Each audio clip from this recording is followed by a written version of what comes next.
हे बघा, लक्ष द्या, पेट्रोलचा कुठलाही शॉर्टेज नाहीये. विनाकारण फक्त अफवांमुळे हे सगळं पॅनिक झालेलं आहे.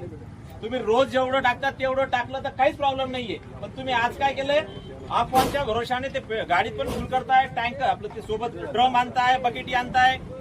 साहजिकच शॉर्टेज दिसणार आहे. शॉर्टेज कुठेही नाहीये, फक्त तुम्हीच काय करतात, पॅनिक सिच्युएशन क्रिएट करतात. सगळ्यांना सूचना आहे, कुठेही पेट्रोल डिझेलचा शॉर्टेज नाहीये. फक्त तुम्ही ज्या ठिकाणी रोज 100-200 टाकतात त्या ठिकाणी आज 500चं गाडी टाकतात. परत 5 लिटरची घरून कॅन घेऊन यायला लागलेत आणि तुम्ही जास्त गर्दी करायलेत. त्याच्यामुळे या ठिकाणी असं वाटतंय की पेट्रोलचा शॉर्टेज आहे. पेट्रोलचा शॉर्टेज नाहीये. व्यवस्थित लाईनीत या, सगळ्यांना पेट्रोल भेटणार आहे.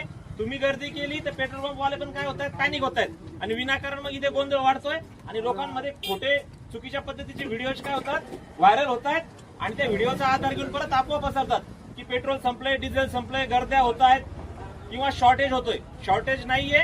तुम्ही फक्त काय थोडंसं पॅनिक झाले आहे, त्याच्यामुळे जास्तीचं डिमांड करतायत आणि त्याच्यामुळे गर्द्या होत आहेत. सगळ्यांना सूचना आहे, कोणीही अफवा पसरू नका आणि कोणीही ड्रम मध्ये पेट्रोल नेऊ नका. तुमच्या गाडीत घेऊन जा. सगळ्यांना पेट्रोल भेटणार आहे आणि पेट्रोलचा कुठेही तुटवडा नाहीये. ठीक आहे.